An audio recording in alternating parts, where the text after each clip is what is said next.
Alma de Niño presenta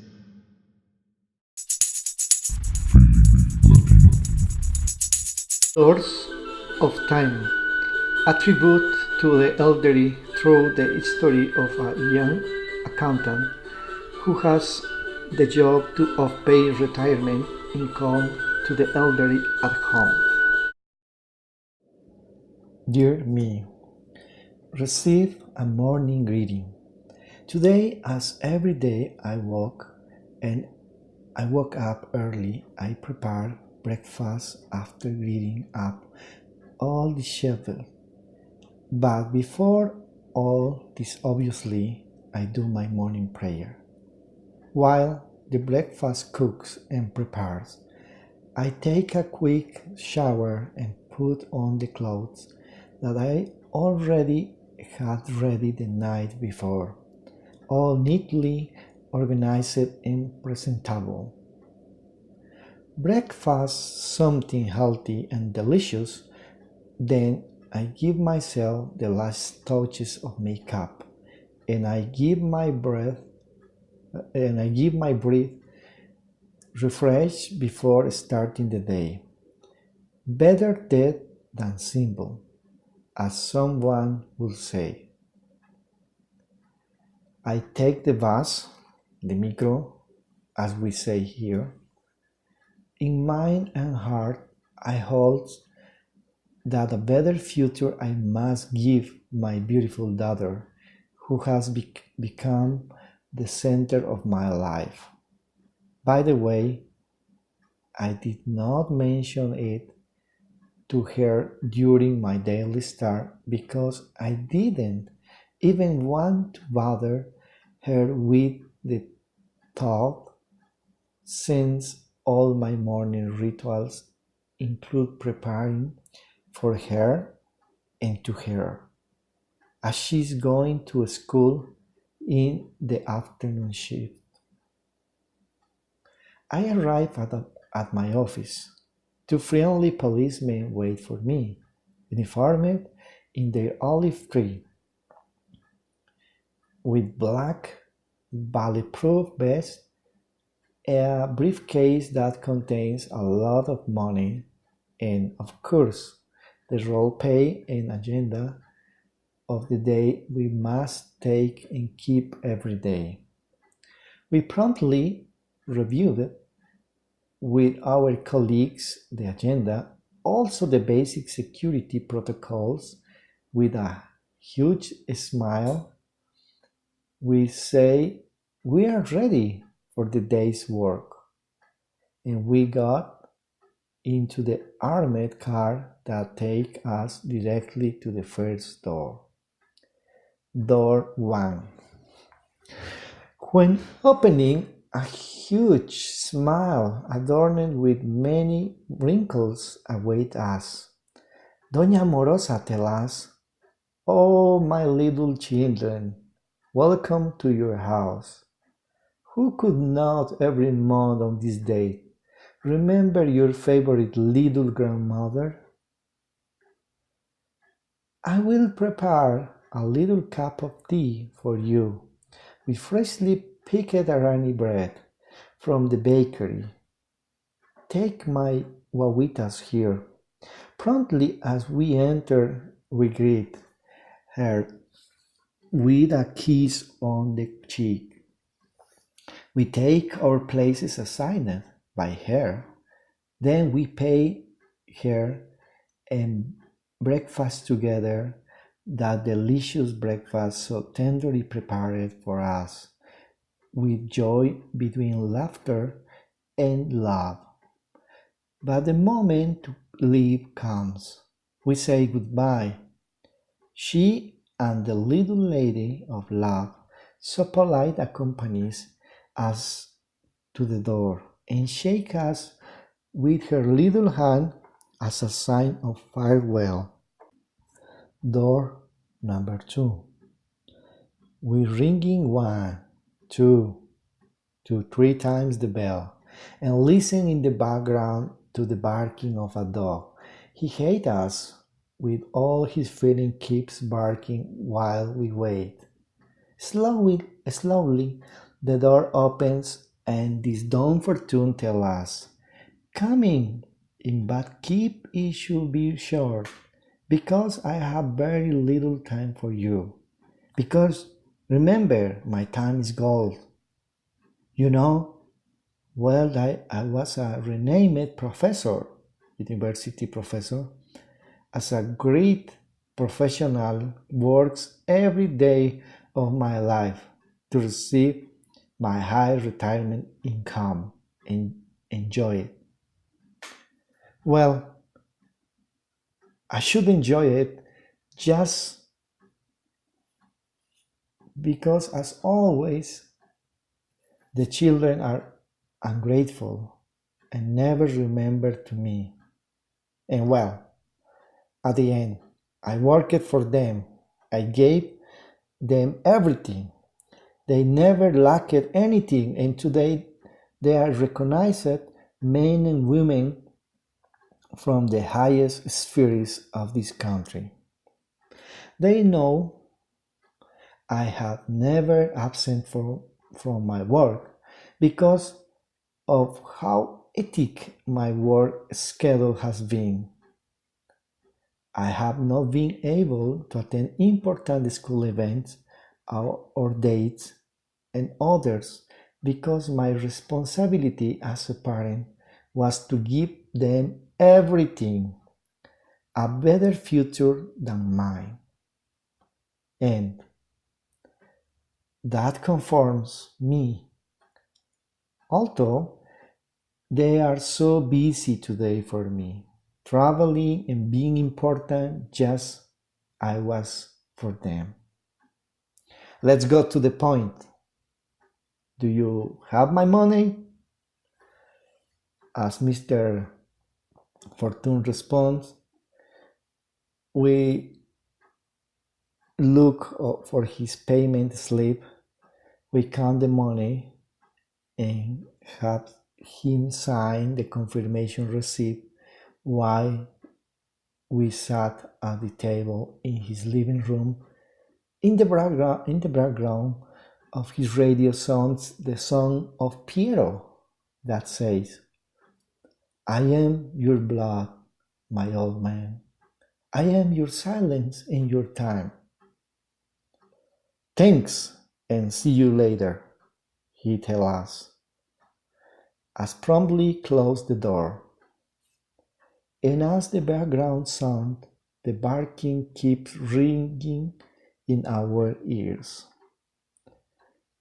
Door number 3.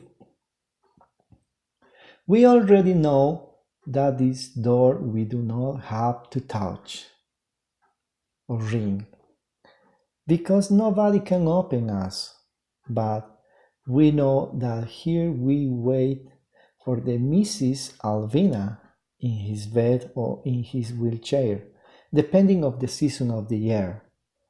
We open the door with secrecy, and there she is sitting, staring at a painting that is portrait of when she was 18, and she looked so beautiful, cute, accompanied by her parents at her birthday party.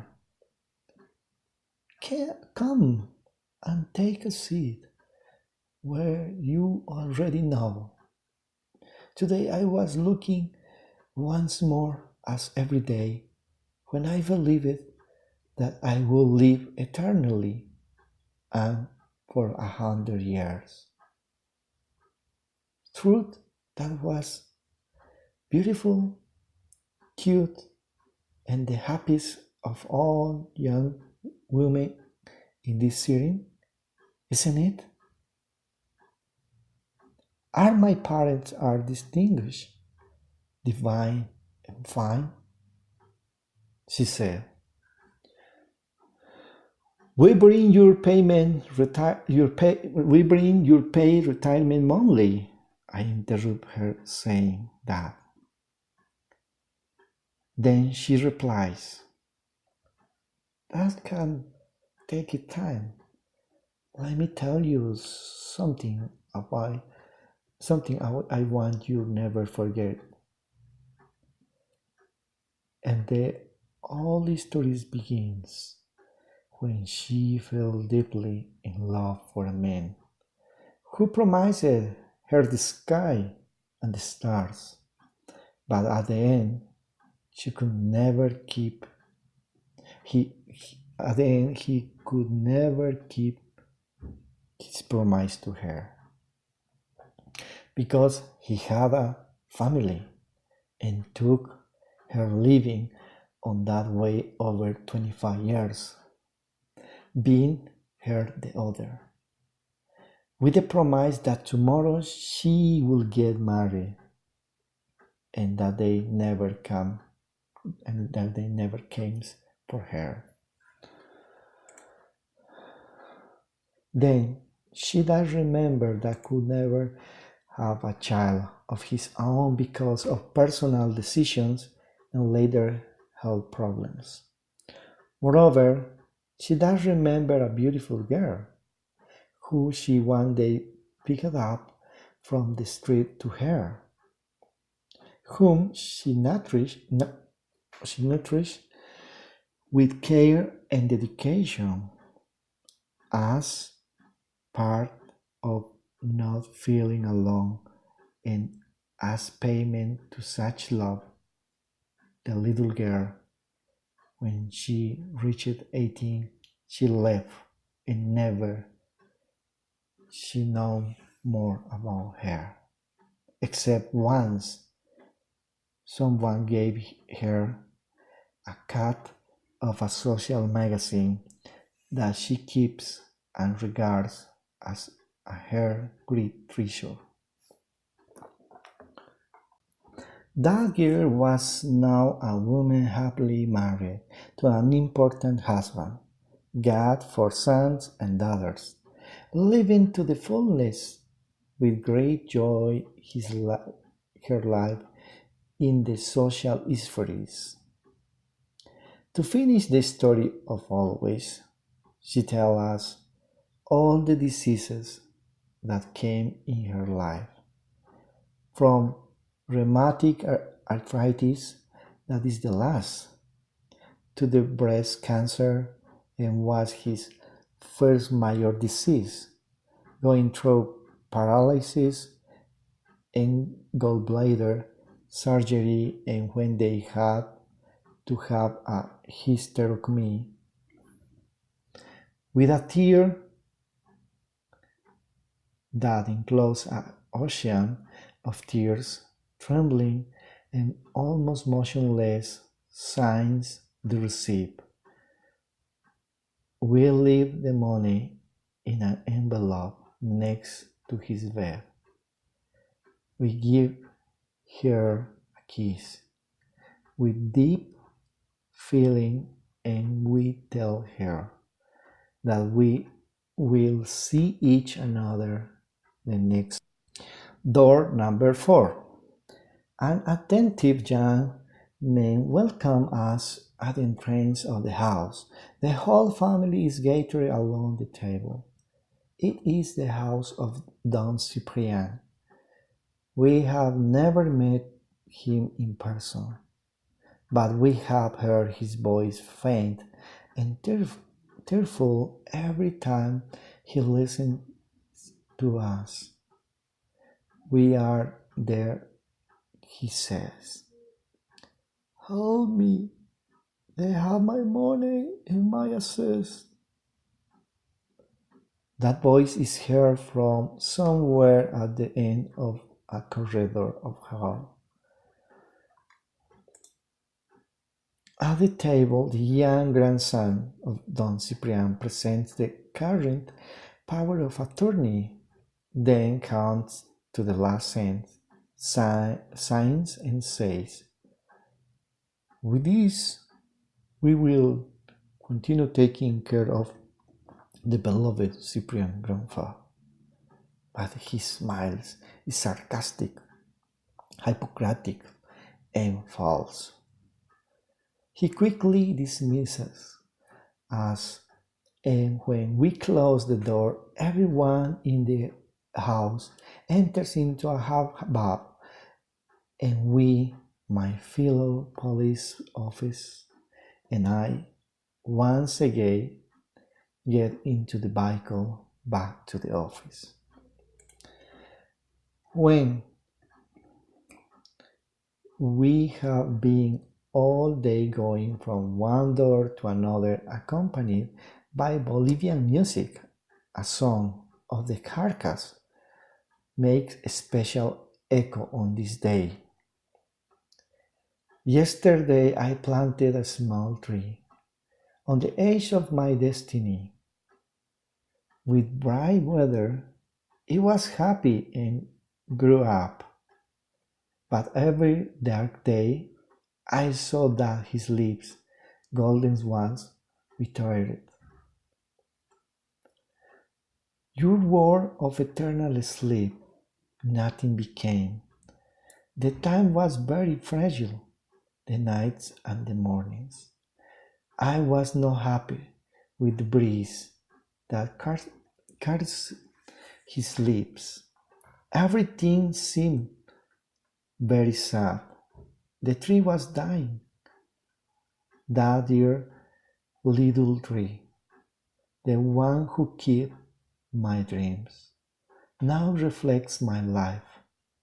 The mysteries are strange. The day is over. Another day has come to an end.